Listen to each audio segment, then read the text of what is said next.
कई अहम सवाल ने जिहड़े पंजाबियों के जहन च भी ने, साडे जहन च भी ने।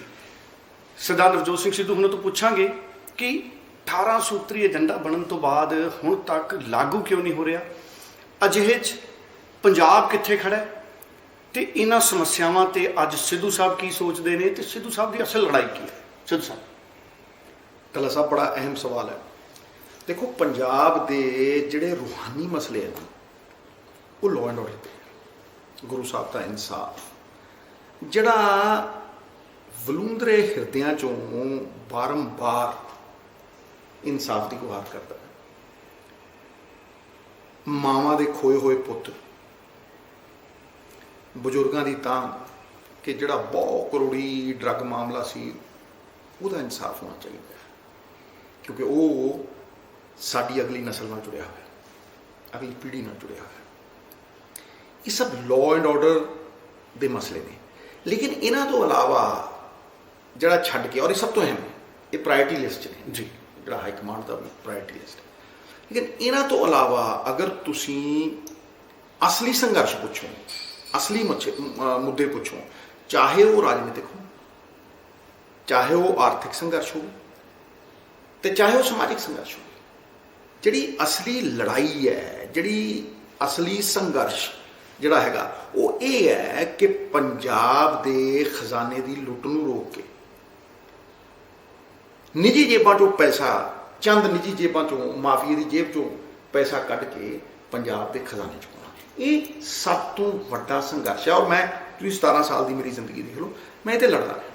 लोग भटकाउण की कोशिश करते हैं, लोग भरम पाउण की कोशिश करते हैं, लेकिन मैं ना भ्रमित होण देवां, ना भटका, मुद्दे ते खड़े, मैं मुद्दे ते घड़ीस के वापस। थोड़े पंजाब मॉडल च भी झलक दिखती है, बिल्कुल। पर असल हल है की, हल की है फिर? देखो पंजाब मॉडल ये नहीं कहता भी खजाना खाली, पंजाब मॉडल ये कहता भी खजाना भरना किवें। मुद्दा ये है क्योंकि तुसी अगर एनालाइज करोगे पिछले किन्ने अरसे तो तुसी देखो टैक्नीकल गल्लां ने, टैक्नोक्रैट करूँगा, ठीक है, होर यह जे मसले ने, ब्यूरोक्रैटिक मसले ने,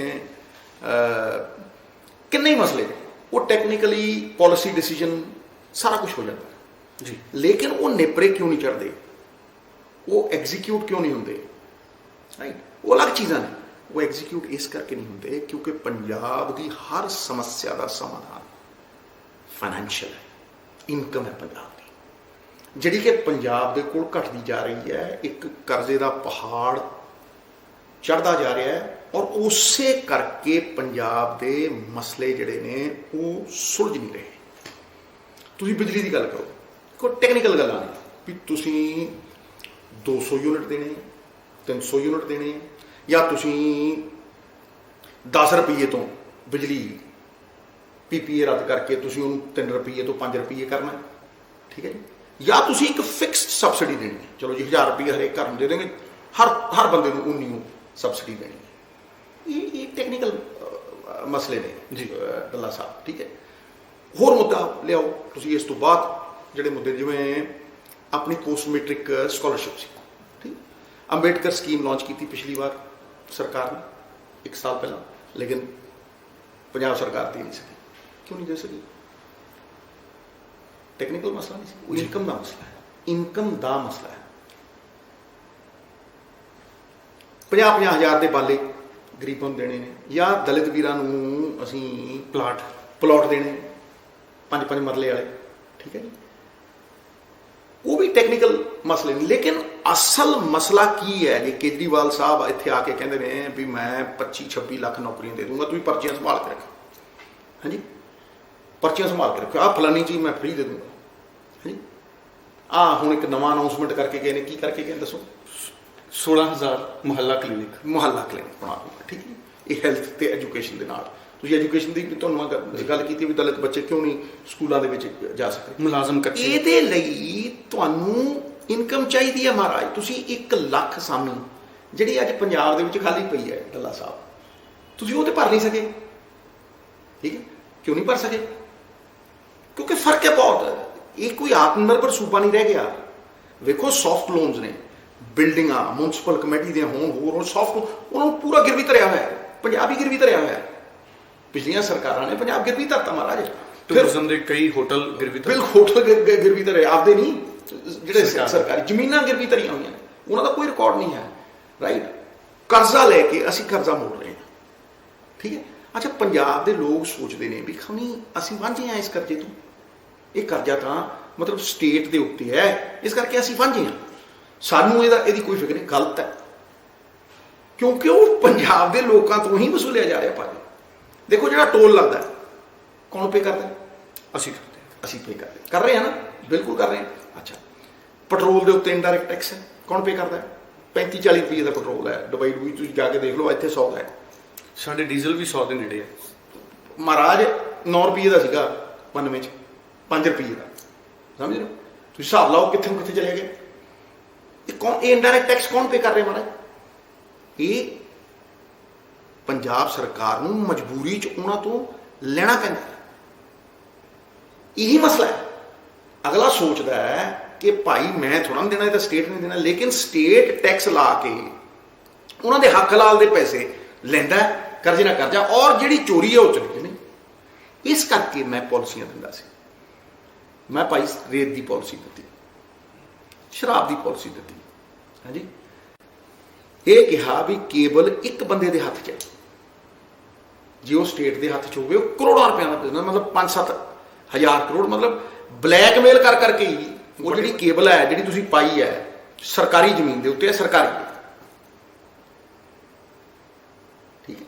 ਗੰਨੇ ਚੁੱਪਣ ਨੂੰ ਬਾਂਦਰੀ ਤੇ ਡੰਡੇ ਖਾਣ ਨੂੰ ਰਿਛ, ਸਟੇਟ ਮਰਦਾ ਹੈ। ਇਸ ਕਰਕੇ ਜਿਹੜੀ ਸਭ ਤੋਂ ਅਹਿਮ ਗੱਲ ਹੈ ਡੱਲਾ ਸਾਹਿਬ, ਕਿ ਭਾਈ ਜਿਹੜੇ ETT ਟੀਚਰ ਨੇ ਕਿਉਂ ਭਟਕ ਰਹੇ ਨੇ, ਉਹ ਕਿਉਂ ਮਤਲਬ 10,000 ਦੇ ਵਿੱਚ ਫੈਕਲਟੀ ਹੈ, ਇੱਕ ਗੁਰੂ ਦਾ ਦਰਜਾ ਸਭ ਤੋਂ ਵੱਡਾ ਹੁੰਦਾ, ਠੀਕ। ਉਹ 10,000 ਰੁਪਏ ਦੇ ਵਿੱਚ ਜੁਆਇਨ ਕਰਦਾ, ਉਹਦਾ ਗੁਜ਼ਾਰਾ ਹੋ ਜਾਊਗਾ। ਵਿਆਹ ਨਵਾਂ ਕੀਤਾ ਹੋਇਆ, 40-50 ਹਜ਼ਾਰ ਰੁਪਏ ਚਾਹੀਦਾ ਉਹਨੂੰ, ਉਹ ਤੜਫਦਾ ਹੈ, ਠੀਕ ਹੈ। ਜਿਹੜੇ ਕੰਟਰੈਕਟ ਬੇਸਿਸ ਦੇ ਉੱਤੇ EMPLOYE, ਉਹ ਕਿਉਂ ਕੰਟਰੈਕਟ ਬੇਸਿਸ ਤੇ ਨੇ? ਕਿਉਂਕਿ ਜਦ ਜਾਓ ਖੜ ਦਿਓ, ਪੱਕੇ ਕਿਉਂ ਨਹੀਂ ਹੁੰਦੇ? ਪੰਜਾਬ ਮਾਡਲ 'ਚ ਹੱਲ ਦਿਖਦਾ, ਹੱਲ ਮੈਂ ਕਿਹਾ ਇਹੀ ਦੇਖੋ, ਮੇਰੀ ਗੱਲ ਨੂੰ ਸੁਣੋ। ਪੰਜਾਬ ਮਾਡਲ ਕੀ ਕਹਿੰਦਾ ਹੈ ਕਿ ਭਾਈ ਕਾਰਪੋਰੇਸ਼ਨਾਂ ਬਣਾਓ 4-5, ਤੁਸੀਂ ਸ਼ਰਾਬ ਨੂੰ, ਡਿਸਟਿਲਰੀਆਂ ਜਿਹੜੀਆਂ ਨੇ ਉਹ ਸਰਕਾਰੀ ਹੋਣ, 60-70 ਹਜ਼ਾਰ ਬੰਦਿਆਂ ਨੂੰ ਨੌਕਰੀ ਮਿਲਦੀ ਹੈ ਸਿੱਧੀ ਤਾਮਿਲਨਾਡੂ 'ਚ। 2002 ਦੇ ਵਿੱਚ ਤਾਮਿਲਨਾਡੂ ਤੇ ਪੰਜਾਬ ਇੱਕ ਬਰਾਬਰ 2.5-3 ਹਜ਼ਾਰ ਕਰੋੜ ਕਮਾਉਂਦੇ ਸੀ, ਅੱਜ ਉਹ 36,000 ਕਰੋੜ ਰੁਪਇਆ ਕਮਾਉਂਦੇ ਆ ਸਰ, 15% ਇਨਕਰੀਜ਼। ਪੰਜਾਬ ਕਿੰਨਾ ਕਮਾਉਂਦਾ ਹੈ? 3,000 ਕਰੋੜ। ਉਹੀ 400-500 ਕਰੋੜ ਦੀ ਲੜਾਈ ਉਹ ਲੜਦੇ ਆ, ਸਿੱਧੀ 2-2 ਹਜ਼ਾਰ ਕਰੋੜ ਦੀ ਲੜਾਈ, ਔਰ ਵੱਧਦਾ ਹੈ ਉਸ ਤਰ੍ਹਾਂ। ਮੇਰੀ ਗੱਲ ਨੂੰ ਸਮਝੋ, ਇਹ ਕਿਉਂ ਨਹੀਂ ਹੋ ਸਕਦਾ ਜੀ ਇੱਥੇ? ਲਾਇਸੈਂਸਾਂ ਚੋਂ ਨਿਕਲਦਾ, ਹੋਰ ਵੈਟ ਕਿਉਂ ਲੱਗ ਸਕਦਾ ਜੀ ਇੱਥੇ? ਸਮਝ, ਕੱਲੇ ਇੱਕ ਮਹਿਕਮੇ ਦੇ ਵਿੱਚੋਂ ਹੀ ਤੁਸੀਂ ਇੰਨਾ ਪੈਸਾ ਕੱਢ ਸਕਦੇ ਹੋ ਕਿ ਪੰਜਾਬ ਦਾ ਕਰਜ਼ਾ ਵੀ ਮੁੜ ਜਾਵੇ, ਔਰ ਇਹਨਾਂ ਬੱਚਿਆਂ ਨੂੰ, ਇਹਨਾਂ ਅਧਿਆਪਕਾਂ ਨੂੰ ਜਿਹੜੇ ਸੜਕਾਂ ਦੇ ਉੱਤੇ ਫਿਰਦੇ ਆ, ਰੋਜ਼ ਲਾਉਂਦੇ ਆ, ਇਹਨਾਂ ਨੂੰ ਉਹ ਇਨਕਮ ਜਿਹੜੀ ਹੈ, ਜਿਵੇਂ ਬੱਦਲ ਦੇਖਿਆ, ਬੱਦਲ ਸਮੁੰਦਰ ਚੋਂ ਪਾਣੀ ਲੈਂਦਾ ਤੇ ਧਰਤੀ ਤੇ ਭਰਾਉਂਦਾ ਤੇ 3-4 ਗੁਣਾ ਕਰਕੇ ਮੋੜਦਾ।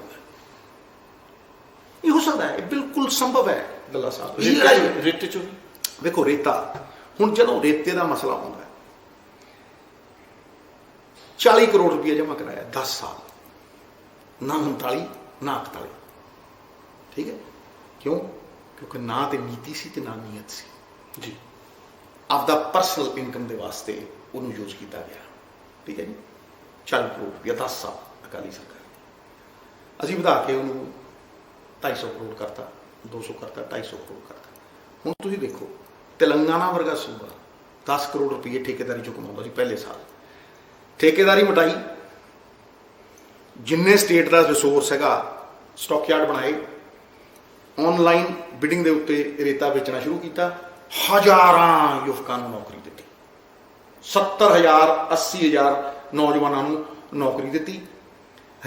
ਰੇਤਾ ਆਨਲਾਈਨ ਵੇਚਿਆ, ਪਹਿਲੇ ਸਾਲ 300 ਕਰੋੜ, ਦੂਜੇ ਸਾਲ 700 ਕਰੋੜ, ਤੀਜੇ ਸਾਲ 1200 ਕਰੋੜ, 2400 ਕਰੋੜ ਰੁਪਇਆ 3 ਸਾਲਾਂ ਦੇ ਵਿੱਚ ਕਮਾ ਲਿਆ। ਮਹਾਰਾਜ, ਜਿੰਨਾ ਅਕਾਲੀ ਸਰਕਾਰ ਨੇ 1 ਸਾਲ ਦੇ ਵਿੱਚ ਰੇਤਾ ਜਮ੍ਹਾਂ ਕਰਾਇਆ, ਉਹ 1 ਹਫ਼ਤੇ 'ਚ ਕਮਾਇਆ 47 ਕਰੋੜ ਰੁਪਏ 1 ਹਫ਼ਤੇ 'ਚ। ਸਾਡੇ ਕੋਲ 3 ਦਰਿਆ, ਉਹਨਾਂ ਕੋਲ 1 ਦਰਿਆ। ਕੋਈ ਬੰਦਾ ਇਹਨਾਂ ਗੱਲਾਂ ਨੂੰ ਮੰਨੂਗਾ? ਹੁਣ ਪਾਲਿਸੀ ਡਿਸੀਜਨ ਨੇ, ਟੈਕਨੀਕਲ ਡਿਸੀਜਨ, ਕਿ ਭਾਈ ਰੇਤਾ ਫਰੀ। ਕਿਹਦੇ ਵਾਸਤੇ ਫਰੀ? ਰੇਤਾ ਫਰੀ ਉਹਦੇ ਵਾਸਤੇ ਹੈ ਜਿਹਨੇ ਚੱਕਣਾ, ਜਾਂ ਰੇਤਾ ਫਰੀ ਉਹਦੇ ਵਾਸਤੇ ਕਰ ਰਹੇ ਹੋ ਜਿਹਨੇ ਵਰਤਣਾ? ਇਹ ਤਾਂ ਤੁਸੀਂ ਚੱਕਣ ਵਾਲੇ ਵਾਸਤੇ ਕਰ ਰਹੇ ਹੋ, ਕਿਉਂਕਿ ਚੱਕ ਕੇ ਉਹੀ ਲਿਜਾਊਗਾ ਨਾ ਜੀ ਕੋਈ ਟਿੱਪਰ ਨੇ। ਚਲੋ 4 ਖੇਤਾਂ ਦੇ ਵਿੱਚ ਠੀਕ ਹੈ ਪੈ ਟਰਾਲੀਆਂ ਨੇ, ਜਿਹਨਾਂ ਕੋਲ ਟਰਾਲੀਆਂ ਨੇ, ਜਿਹਨਾਂ ਕੋਲ ਟਿੱਪਰ ਨੇ, ਉਹ ਸੁਵਿਧਾ ਆਮ ਬੰਦੇ ਕੋਲ ਥੋੜਾ। ਭਾਈ ਤੁਸੀਂ ਰੇਟ ਫਿਕਸ ਕਰੋ ਨਾ। ਤੁਸੀਂ ਸ਼ਰਾਬ ਦਾ ਰੇਟ ਫਿਕਸਡ ਹੈ ਕਿ ਨਹੀਂ ਹੈ? ਬਿਲਕੁਲ ਬੋਤਲ ਦਾ ਕਮਿਸ਼ਨ ਫਿਕਸ ਕਰਦੇ ਆ। ਕੋਲੇ ਦਾ ਰੇਟ ਕਮਿਸ਼ਨ ਫਿਕਸ ਕਰਦੇ ਆ ਨਾ ਮਹਾਰਾਜ, ਰੇਟ ਫਿਕਸ ਹੈ। ਦੱਸੋ ਰੇਤੇ ਦਾ ਰੇਟ ਕਿਉਂ ਫਿਕਸ ਨਹੀਂ ਕੀਤਾ? ਤੁਸੀਂ ਸਪਲਾਈ ਤੁਹਾਡੇ ਕੋਲ 170 ਸਾਲ ਦੀ ਹੈ, 3 ਦਰਿਆ ਨੇ ਸਰ, ਭਾਵੇਂ ਡਿਸਲਟਿੰਗ ਹੋਵੇ ਭਾਵੇਂ ਐਂਡ ਤੱਕ। ਤਾਂ ਹੀ ਤਾਂ ਮੈਂ ਕਹਿੰਦਾ ਵੀ ਮਾਫੀਆ ਰਾਜ, ਇਹ ਮਾਫੀਆ ਰਾਜ ਪੰਜਾਬ ਦੇ ਨਕਸ਼ੇ ਤੋਂ ਖਤਮ ਕਰਨਾ, ਸਭ ਨਾਲ ਸਲਾਹ ਕਰਕੇ। ਮਹਾਰਾਜ ਪਾਪੀ ਥੋੜਾ ਨਾ ਮਾਰਨੇ, ਪਾਪ ਮਾਰਨਾ। ਕਿਵੇਂ ਮਰੂਗਾ? ਨੀਅਤ ਤੇ ਨੀਤੀ ਦੇ ਨਾਲ ਮਰੂਗਾ। ਨੀਤੀ ਕਿਹੜੀ ਹੈ? ਵੀ ਭਾਈ ਦੇयर is nothing called the send mining mafia. Send mining mafia ਕੁਝ ਨਹੀਂ ਹੈ। ਮਾਫੀਆ ਕੀ ਹੈ? Transport mafia. ਇਸ ਕਰਕੇ ਜਦੋਂ ਆਂਧਰਾ ਪ੍ਰਦੇਸ਼ ਨੇ ਰੇਤਾ ਫ੍ਰੀ ਕੀਤਾ ਸੀ, ਭਾਈ 100 ਕਰੋੜ ਐਨਜੀਟੀ ਨੇ ਜੁਰਮਾਨਾ ਲਾਇਆ ਤੇ ਅਕਲ ਟਿਕਾਣੇ ਆ ਗਈ। 400-500 ਕਰੋੜ ਦਾ ਘਾਟਾ ਪਿਆ ਤੇ ਮੌਜ ਕਿਹਨੇ ਬਣਾਈ? ਮਾਫੀਆ ਨੇ। ਇਹਦਾ ਮਤਲਬ ਤੁਸੀਂ ਚੁੱਕਣ ਵਾਲੇ ਨੂੰ ਫ੍ਰੀ ਕਰ ਰਹੇ ਹੋ ਰੇਤਾ, ਉਹ ਚੁੱਕ ਕੇ ਜਿਹੜੇ ਮਰਜ਼ੀ ਭਾਅ ਵਿੱਚ। ਕਿਹੜਾ ਭਾਅ ਫਿਕਸ ਕੀਤਾ ਤੁਸੀਂ? ਜਦੋਂ ਤੁਹਾਡੀ ਸਪਲਾਈ ਫਿਕਸ ਹੋ ਗਈ ਔਰ ਰੇਟ ਫਿਕਸ ਹੋ ਗਿਆ 1000 ਰੁਪਏ, ਔਰ ਤੁਸੀਂ ਉਹਨੂੰ ਆਨਲਾਈਨ ਦੇਤਾ। ਸਮੱਸਿਆ ਦਾ ਸਮਾਧਾਨ ਹੋ ਗਿਆ। ਇਸ ਕਰਕੇ ਕਹਿੰਦਾ ਵੀ 1000 ਰੁਪਏ ਰੇਤੇ ਦੀ ਟਰਾਲੀ ਕਰ ਲਓ। ਭਾਈ ਜਦੋਂ ਤੁਸੀਂ ਸਪਲਾਈ ਰੋਕਦੇ ਹੋ, ਤੁਸੀਂ ਕਦੇ 4000 ਦੀ ਟਰਾਲੀ ਵੇਚਦੇ ਹੋ, ਤੁਸੀਂ ਕਦੇ 5000 ਦੀ ਟਰਾਲੀ ਦੇ। ਮੈਂ ਕਾਲੀ ਸਿਰ 10000 ਤੋਂ ਉੱਤੇ ਟਰਾਲੀਆਂ ਵਿਕਦੀਆਂ ਵੇਖੀ ਜੀ। ਕਿਉਂ ਭਾਈ? ਫਿਰ ਜਿਹੜੀਆਂ ਰੇਤਾ ਸੜਕਾਂ ਤੇ ਯੂਜ਼ ਹੁੰਦਾ ਹੈ, ਫਿਰ ਬਿਲਡਿੰਗਾਂ ਤੇ ਯੂਜ਼ ਹੁੰਦਾ, ਸਰਕਾਰੀ ਉਹਨਾਂ ਤੇ ਯੂਜ਼ ਹੁੰਦਾ ਹੈ। ਜਦੋਂ ਉੱਥੇ ਯੂਜ਼ ਹੁੰਦਾ, ਕੋਈ ਪਰਚੀ ਹੈ? ਉੱਥੇ ਲਿਖਿਆ ਹੋਇਆ ਵੀ ਸਰਕਾਰੀ ਮਾਈਨ ਚੋਂ ਰੇਤਾ ਆਊਗਾ ਔਰ ਸਰਕਾਰੀ ਮਾਈਨ ਚੋਂ ਹੀ ਲੈਣਾ ਹੈ, ਔਰ ਉਹਦੀ ਪਰਚੀ ਦਾ ਦਿਖਾਓ ਮੈਨੂੰ ਅੱਜ ਤੱਕ ਕਿਸੇ ਕੋਲ ਪਰਚੀ ਹੈ? ਮੈਂ ਕਹਿੰਦਾ ਇਹ ਨੀਤੀ ਮਤਲਬ ਫਾਲਟੀ ਇਸੇ ਕਰਕੇ ਹੋ ਗਈ ਵੀ ਮਨਸ਼ਾ ਪੈਸੇ ਜੇਬ ਚ ਪਾਉਣ ਦੀ ਹੈ, ਸਰਕਾਰੀ ਖਜ਼ਾਨੇ ਚ ਪਾਉਣ ਦੀ ਹੈ। ਜਿੰਨੇ ਟਿੱਪਰ ਚੱਲਦੇ ਆ, ਨਾ ਰੇਟ ਹੈ, ਨਾ ਵੇਟ ਹੈ, ਨਾ ਡੇਟ ਹੈ। ਕਰੋ ਇੰਪਾਊਂਡ। ਕੋਈ 25000 ਦੇ ਰੇਤੇ ਖਾਤਰ 1 ਕਰੋੜ ਦਾ ਟਰੱਕ ਇੰਪਾਊਂਡ ਕਰਾ ਲਓ। ਕਾਲੀ ਸਰਕਾਰ ਨੇ ਕੀਤਾ, ਅਜੇ ਤੱਕ ਨੋਟੀਫਾਈ ਨਹੀਂ ਹੋਇਆ। ਨੋਟੀਫਾਈ ਕਰਕੇ ਵੀ ਉਹ ਲਾਗੂ ਨਹੀਂ ਹੋਇਆ। ਹਾਂਜੀ, ਤੁਸੀਂ ਦੇਖੋ ਨਾ, ਇਹ ਜਿਹੜੀ ਪਾਲਿਸੀ ਕੰਪਲਾਇੰਸ ਤੇ ਬੜਾ ਵੱਡਾ ਸਵਾਲ ਹੈ। ਲਾਗੂ ਪਾਲਿਸੀਆਂ ਨੀਤੀਆਂ ਲਾਗੂ ਅੱਲਾ ਸਾਹਿਬ ਅੱਛੀ ਇੰਟੈਂਟ ਹੋਵੇ, ਜੇ ਉਹਨੂੰ ਐਗਜ਼ੀਕਿਊਟ ਹੀ ਨਾ ਕਰ ਸਕੋਗੇ, ਜੇ ਉਹਨੂੰ ਟੈਕਨੀਕਲ ਗੱਲਾਂ ਤੇ ਹੀ ਸੀਮਿਤ ਰੱਖਦੇ ਹੋ, ਜੇ ਉਹਨੂੰ ਲੋਲੀਪੌਪ ਪੰਜਾਬ ਦੇ ਲੋਕਾਂ ਨੂੰ ਵੰਡਣ ਦੇ ਉੱਤੇ ਹੀ ਕਰਦੇ ਆ, ਆਹ ਜੀ ਆਹ ਲੈ ਲਓ, ਆਹ ਜੀ ਆਹ ਲੈ ਲਓ, ਆਹ ਲੈ ਲਓ। ਫਿਰ ਮੈਨੂੰ ਇਹ ਦੱਸੋ, ਇਹ ਆਖਰੀ 4 ਮਹੀਨਿਆਂ 'ਚ 5 ਮਹੀਨਿਆਂ 'ਚ ਕਿਉਂ ਹੁੰਦਾ? ਇਹ ਭਾਈ ਪਹਿਲੇ 4.5 ਸਾਲ ਕਿਉਂ ਨਹੀਂ ਹੁੰਦਾ? ਜਿਹੜਾ ਪੇ ਕਮਿਸ਼ਨ ਹੈ ਉਹ ਪਹਿਲੇ 4.5 ਸਾਲ ਕਿਉਂ ਨਹੀਂ ਉਹ ਹੋਇਆ? ਲੱਖਾਂ ਨੌਜਵਾਨ ਮੇਰੇ ਕੋਲ ਆ ਕੇ ਮਿਲ ਕੇ, ਮੈਂ ਉਹਨੂੰ ਕਹਿੰਦਾ ਭਾਈ ਮੈਂ ਤੁਹਾਨੂੰ ਝੂਠਾ ਲੋਲੀਪੌਪ ਨਹੀਂ, ਹਕੀਕਤ ਇਹ ਹੈ, ਇਹਦੇ ਆਓ, ਇਹ ਦਿਖਾਓ। ਸੋ ਚਾਹੇ ਮੈਂ ਤਾਂ ਕਾਨੂੰਨ ਲੈ ਕੇ ਆਇਆ ਸੀ ਕੇਬਲ ਦੇ। ਸਰਕਾਰੀ ਪਾਲਿਸੀਆਂ ਬਹੁਤ ਤੁਸੀਂ ਪਹਿਰੇਦਾਰੀ ਕੀਤੀ, ਬਹੁਤ ਸੁਝਾਅ ਵੀ ਦਿੱਤੇ। ਹੁਣ ਨਵਜੋਤ ਸਿੰਘ ਸਿੱਧੂ ਦੀ ਲੜਾਈ ਕਿਸ ਰੂਪ ਚ ਅੱਗੇ ਵਧੂ? ਕਿਉਂਕਿ ਹਰ ਪੰਜਾਬੀ ਤੁਹਾਡੇ ਤੇ ਭਰੋਸਾ ਵੀ ਬਹੁਤ ਹੈ। ਦੇਖੋ, ਕੋਈ ਵੀ ਜਦੋਂ ਤੁਸੀਂ ਸਿਸਟਮ ਨੂੰ ਚੇਂਜ ਕਰਨਾ, ਤੁਹਾਡੀ ਕਿਸੇ ਇੰਡੀਵਿਜੂਅਲ ਨਾਲ ਲੜਾਈ ਨਹੀਂ ਹੈ ਜੀ। ਗੱਲ ਸਭ ਪਹਿਲਾਂ ਤਾਂ ਇਹ ਸਮਝ, ਕਿਸੇ ਨੂੰ ਭੈ ਦੀ ਲੋੜ ਨਹੀਂ ਹੈ ਜੀ। ਮੈਂ ਤੁਹਾਨੂੰ ਫੇਰ ਕਿਹਾ ਕਿ ਇਹ ਭਾਈ ਇੱਕ ਉੱਪਰ ਜਿਹੜਾ ਪੰਜਾਬ ਬਿਠਾਉਣਾ ਚਾਹਵੇ, ਉੱਪਰ ਇਮਾਨਦਾਰੀ ਹੋਣੀ ਚਾਹੀਦੀ, ਕਿਉਂਕਿ ਕਰਪਸ਼ਨ ਹਮੇਸ਼ਾ ਥੱਲੋਂ ਸ਼ੁਰੂ ਹੁੰਦੀ ਹੈ ਜੀ, ਕਦੇ ਉੱਤੋਂ ਸ਼ੁਰੂ ਨਹੀਂ ਹੁੰਦੀ ਜੀ। ਇਸ ਕਰਕੇ ਤੁਸੀਂ ਇਸ ਗੱਲ ਨੂੰ ਸਮਝੋ ਜੀ ਕਿ ਕਦੇ ਵੀ ਅਗਰ ਕਰਪਸ਼ਨ ਦੂਰ ਕਰਨੀ ਹੋਵੇ ਤੇ ਉਹ ਉੱਤੋਂ ਦੂਰ ਹੁੰਦੀ ਹੈ। Fish start to stink at the head. Lee ਵੌਨ ਟੂ ਸਿੰਗਾਪੁਰ ਜੀ, ਮਹਾਰਾਜ ਉਹਨੇ ਸਿੰਗਾਪੁਰ ਇੱਕ ਮੱਛੀ ਮਾਰਕੀਟ ਤੋਂ ਦੁਨੀਆ ਦੀ ਸਭ ਤੋਂ ਵੱਡੀ ਇਕਨੋਮੀ ਬਣਾਤੀ। ਕਿਉਂ ਜੀ? ਉਹ ਕਹਿੰਦਾ I punish people at the top. ਜਦੋਂ ਉੱਤੋਂ ਕਰਪਸ਼ਨ ਦੂਰ ਹੁੰਦੀ ਹੈ ਨਾ ਸਾਹਿਬ, ਫਿਰ ਥੱਲੇ ਤੱਕ ਜਾਂਦੀ ਹੈ, ਔਰ ਉਹ ਥੱਲੇ ਤੱਕ ਪਰਕੂਲੇਟ ਨਹੀਂ ਹੁੰਦੀ। ਇਸ ਕਰਕੇ ਇਸ ਸਿਸਟਮ ਦਾ ਵਿਰੋਧ ਮੈਨੂੰ ਬੜਾ ਚੰਗਾ ਲੱਗਦਾ, ਕਿਉਂਕਿ ਸੰਘਰਸ਼ ਮੇਰਾ ਕਹਿਣਾ ਜਾਂ ਤਾਂ ਇਹ ਹੋਵੇ ਕਿ ਅਸੀਂ ਸਮਝੌਤੇ ਕੀਤੇ ਹੋਣ। ਮਤਲਬ ਮੈਂ ਸਭ ਨੂੰ ਮੰਨਦਾ ਜਿਨ੍ਹਾਂ ਨੇ ਮੈਨੂੰ ਇੱਜ਼ਤ ਦਿੱਤੀ, ਮੇਰੀ ਮੈਰਿਟ ਨੂੰ ਆਨਰ ਕੀਤਾ, ਲੇਕਿਨ ਇੱਕ ਵੱਡਾ ਸੰਘਰਸ਼ ਹੈ, ਵੱਡਾ ਜਿਹੜਾ ਮੇਰਾ ਪੰਜਾਬ ਦੇ ਪ੍ਰਤੀ ਇਸ਼ਕ ਹੈ। ਇਹ ਮਰਦਾ ਤਾਂ ਨਹੀਂ ਕਦੀ। ਦੇਖੋ, ਇਸ਼ਕ ਦਾ ਮਤਲਬ ਕੀ ਹੈ? ਲੋਕ ਸੋਚਦੇ ਨੇ ਨਾ ਇਸ਼ਕ ਦਾ ਮਤਲਬ, ਲੋਕ ਸੋਚਦੇ ਨੇ ਖਬਰ ਨਹੀਂ ਇਸ਼ਕ ਦਾ ਮਤਲਬ ਕੋਈ ਫਿਜ਼ੀਕਲੀ ਹੈ ਨਾ। ਇਸ਼ਕ ਤਾਂ ਰੱਬ ਨਾਲ ਵੀ ਹੁੰਦਾ, ਜਿਹੜਾ ਇਨਸਾਨ ਨੂੰ ਯੋਗੀ ਬਣਾਉਂਦਾ। ਫਿਰ ਉਹ ਬੰਧਨ, ਰਿਸ਼ਤੇ, ਨਾਤੇ, ਸੰਬੰਧ ਕੱਟ ਕੇ ਵੱਧਦਾ ਹੈ। ਮੈਨੂੰ ਉਸੇ ਤਰ੍ਹਾਂ ਪੰਜਾਬ ਨਾਲ ਇਸ਼ਕ ਹੈ। ਜਿਹੜਾ ਮੇਰੇ ਇਸ਼ਕ ਨੂੰ ਸਮਝੂਗਾ ਪੰਜਾਬ, ਉਹ ਮੇਰੇ ਤੇ ਕੋਈ ਤੌਹਮਤ ਨਹੀਂ ਲਾਏਗਾ ਕਦੇ। ਕਿਉਂ ਲਾਏਗਾ? ਮੈਂ ਤਾਂ ਪਹਿਲਾਂ ਹੀ ਹਰ ਪਾਸੇ ਮੇਰੀ ਮੈਰਿਟ ਇਗਨੋਰ ਹੋਈ। ਪੋਲਿਟਿਕਸ ਦੇ ਵਿੱਚ 5 ਦਾ 50 ਹੋ ਜਾਂਦਾ, 50 ਨੂੰ 0 ਵੀ ਕੀਤਾ ਜਾ ਸਕਦਾ। ਆਕਾ ਚਾਹੀਦਾ, ਠੀਕ ਹੈ, ਤੁਹਾਨੂੰ ਫੈਸਿਲਿਟੇਟ ਕਰਨਾ ਚਾਹੀਦਾ। ਉਹ ਹਾਈ ਕਮਾਂਡ ਨੇ ਮੈਨੂੰ ਕੀਤਾ, ਮੈਂ ਹਮੇਸ਼ਾ ਹੀ ਉਹਨਾਂ ਦਾ ਸ਼ੁਕਰਗੁਜ਼ਾਰ ਹਾਂ। ਪਰ ਸਮਝੌਤੇ ਕਰਕੇ ਕਿਸ ਤਰ੍ਹਾਂ ਅੱਗੇ ਵਧਾਂਗੇ? ਇਹ ਸਿਸਟਮ ਖੜਾ ਹੋ ਜਾਂਦਾ, ਦੈਤੀ ਰੂਪੀ ਸਿਸਟਮ ਹੈ, ਖੜਾ ਹੋ ਜਾਂਦਾ, ਤੁਹਾਨੂੰ ਵੱਢਣ ਨੂੰ ਕੋਈ ਰੌਲਾ ਨਹੀਂ, लड़ोगे। इश्क जिनको है वतन से खुद ही को मिटाते रहेंगे, शम्मा महफिल में जलती रहेगी, डल्ला साहब सिद्धू जैसे परवाने और भी। सिद्धू साहब, किसानी ਦੇ ਉੱਤੇ ਕੀ ਕਹਿਣਾ ਚਾਹੋਗੇ?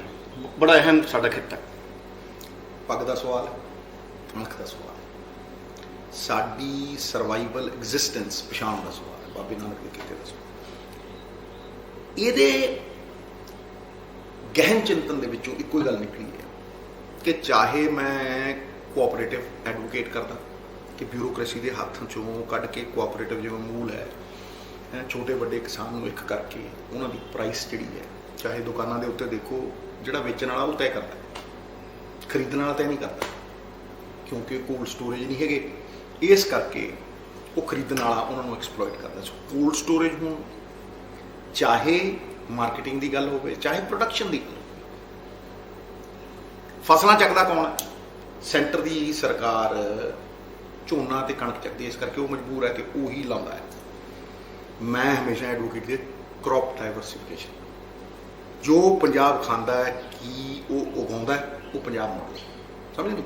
ਉਹਦੇ 'ਚ ਤੁਸੀਂ ਸਬਜ਼ੀਆਂ, ਫਰੂਟ, ਦਾਲਾਂ, ਆਇਲ ਸੀਡ, ਇਹਨਾਂ ਦੇ ਉੱਤੇ MSP ਦਿਓ। ਪੰਜ ਕਿਉਂ ਨਹੀਂ ਦੇते? ਕਿਉਂਕਿ ਰਿਸੋਰਸਿਸ ਦਾ ਘਾਟ ਹੈ। ਇਹ ਸਭ ਤੋਂ ਵੱਡਾ, ਸਭ ਤੋਂ ਅਹਿਮ ਮਸਲਾ ਹੈ। ਇਹ ਨਹੀਂ ਹੈ ਕਿ ਅਸੀਂ ਬਜਟ ਨਹੀਂ ਦਿੰਦੇ। ਡੱਲਾ ਸਾਹਿਬ, 13,000 ਕਰੋੜ ਰੁਪਏ ਦਾ ਬਜਟ ਹੈ ਪੰਜਾਬ ਦਿੰਦਾ। ਤੁਸੀਂ ਅਗਰ ਸਟੇਟਾਂ ਨੂੰ ਦੇਖੋਗੇ ਨਾ, ਨਜ਼ਰ ਦੌੜਾਓਗੇ, ਤੁਹਾਨੂੰ ਲੱਗੂਗਾ ਯਾਰ ਪੰਜਾਬ ਦਾ ਜਿਹੜਾ ਬਜਟ ਹੈ ਉਹ ਸਭ ਤੋਂ ਜ਼ਿਆਦਾ ਹੈ, ਲੇਕਿਨ ਉਹਦੇ ਚੋਂ 7,000 ਕਰੋੜ ਦਾ ਸਬਸਿਡੀ ਤੇ ਜਾਂਦਾ ਹੈ। ਮਹਾਰਾਜ, ਬਿਜਲੀ ਦੀ ਸਬਸਿਡੀ ਦਿੰਦੇ ਹਾਂ ਜਿਹੜੀ ਅਸੀਂ ਖੇਤੀ ਨੂੰ, ਮਤਲਬ it will be the highest in India. 4,000 crore ਰੁਪਏ ਤਨਖਾਹ ਚਲੇ ਜਾਂਦਾ, ਫਿਰ ਕਦੇ ਹਾਰਟੀਕਲਚਰ, ਹੋਰ ਮਾੜੀ ਮੋਟੀ ਰਿਸਰਚ ਉਹਦੇ ਤੇ ਚਲੇ ਜਾਂਦਾ। ਉਹਦਾ ਰਿਜ਼ਲਟ ਕੀ ਹੈ ਕਿ ਜਿਹੜਾ 1,000-2,000 ਕਰੋੜ ਰੁਪਇਆ ਬਚਦਾ ਹੈ, ਸੈਂਟਰ ਦੀ ਸਰਕਾਰ ਸਕੀਮਾਂ ਦਿੰਦੀ ਹੈ 60-40, ਵੀ 60 ਅਸੀਂ ਪਾਵਾਂਗੇ, ਜੇ 60,000 ਕਰੋੜ ਅਸੀਂ ਪਾਵਾਂਗੇ, ਤੁਸੀਂ 40,000 ਕਰੋੜ ਪਾਓ, 1 ਲੱਖ ਕਰੋੜ ਦਾ ਤੁਸੀਂ ਫਾਇਦਾ ਲਓ। ਮਤਲਬ 40 ਪੈਸੇ ਨਹੀਂ ਪੈਂਦੇ ਪੰਜਾਬ ਤੋਂ। ਕਿਉਂ? ਕਿਉਂਕਿ ਰਿਸੋਰਸਿਸ ਨਹੀਂ ਹੈ। ਕਿਉਂ? ਕਿਉਂਕਿ ਇਨਕਮ ਨਹੀਂ ਹੈ। ਤੁਸੀਂ ਹੋਰ ਡਿਪਾਰਟਮੈਂਟਾਂ 'ਚ ਲੈ ਲਓ, ਤੁਸੀਂ ਬਾਰਡਰ ਦਾ ਫੰਡ ਜਿਹੜਾ ਹੈਗਾ ਤੁਸੀਂ ਉਹਦੇ 'ਚ ਲੈ ਲਓ। ਅੱਗੇ ਬਾਰਡਰ ਫੰਡ ਦੇ ਵਿੱਚ ਅਸੀਂ 90-10 ਹੁੰਦਾ ਸੀ, ਇਹ 10 ਪੈਸੇ ਪਾਉਂਦੇ ਸੀ, ਹੁਣ ਉਹ 60-40 ਹੋ ਗਿਆ, 40 ਪੈਂਦੇ ਨਹੀਂ। ਇਹ ਹੋਰ ਡਿਪਾਰਟਮੈਂਟ ਵੀ, ਲੋਕਲ ਸੈਲਫ ਗਵਰਨਮੈਂਟ ਦੇਖ ਲਓ, ਹੋਰ ਦੇਖ ਲਓ। ਮਤਲਬ ਜੇ ਮੈਂ ਉਸ ਇਨਕਮ ਦੀ ਗੱਲ ਕਰਦਾ ਜਿਹੜੀ 25,000 ਕਰੋੜ ਰੁਪਏ ਸਟੇਟ ਕੋਲ ਆਊਗੀ, ਮਹਾਰਾਜ ਐਡਾ ਕਿਹੜਾ ਬੇਭਾਗਾ ਬੰਦਾ ਹੋਊਗਾ ਜਿਹੜਾ 25,000 ਕਰੋੜ ਦੇ 50,000 ਕਰੋੜ ਨਾ ਕਰੇ, ਜਿਹੜਾ ਕਰਜ਼ੇ ਲੈ ਕੇ ਕਰਜ਼ੇ ਮੋੜੇ। MSP ਆਓ, ਬਿਲਕੁਲ ਆਓ ਨਾ। MSP ਕਿਉਂ ਨਹੀਂ ਆਊਗੀ? MSP ਦੇਖੋ, MSP ਜਿਹੜੀਆਂ ਦੂਜੀਆਂ 23 ਫਸਲਾਂ ਦੇ ਉੱਤੇ ਮੰਗਦੇ ਆ, ਉਹਨਾਂ 'ਚੋਂ ਕਿਹੜੀਆਂ ਚੀਜ਼ਾਂ? ਦਾਲਾਂ ਅਸੀਂ ਇੰਪੋਰਟ ਕਰਦੇ ਹਾਂ, ਉਹ ਪੈਸੇ ਅੱਡ ਰੱਖ ਲਓ, ਦਿਓ। ਸਬਜ਼ੀਆਂ ਹਰ ਰੋਜ਼ ਖਾਂਦੇ ਆ, ਤੁਸੀਂ ਕੋਲਡ ਸਟੋਰੇਜ ਲਾਓ, ਕਿਸਾਨ ਵੇਚੇ, ਉਹਨੂੰ ਮਤਲਬ 3 ਗੁਣਾ ਕੀਮਤ ਮਿਲੂਗੀ। ਗੱਲ ਸਮਝੋ ਕਿ ਆਇਲ ਸੀਡ, ਹੁਣ ਹਰਿਆਣਾ ਹੈ, ਆਇਲ ਸੀਡ ਪ੍ਰੋਕਿਓਰ ਕਰਦਾ ਤੇ ਤੇਲ ਵੇਚਦਾ, 10 ਗੁਣੇ ਫਾਇਦੇ ਨਹੀਂ। ਇਹ ਸਿਰਫ ਰਿਸੋਰਸਿਸ ਦੇ ਨਾਲ ਹੀ ਸੰਭਵ ਹੈ। ਮਤਲਬ ਇਹ ਉੱਤਮ ਖੇਤੀ ਦੇ ਵਾਸਤੇ ਇਹ ਵੀ ਇੱਕ ਪ੍ਰਚਲਿਤ ਗੱਲ ਚੱਲਦੀ ਹੈ ਕਿ ਜਿਹਦੀ ਕੋਠੀ ਦਾਣੇ ਉਹਦੇ ਕਮਲੇ ਵੀ ਸਿਆਣੇ। ਇਹਦੇ ਪੰਜਾਬ ਹੈ, ਮੋਢੀ ਹੈ, ਸਭ ਨੂੰ ਸੇਧ ਦਿੱਤੀ ਹੈ।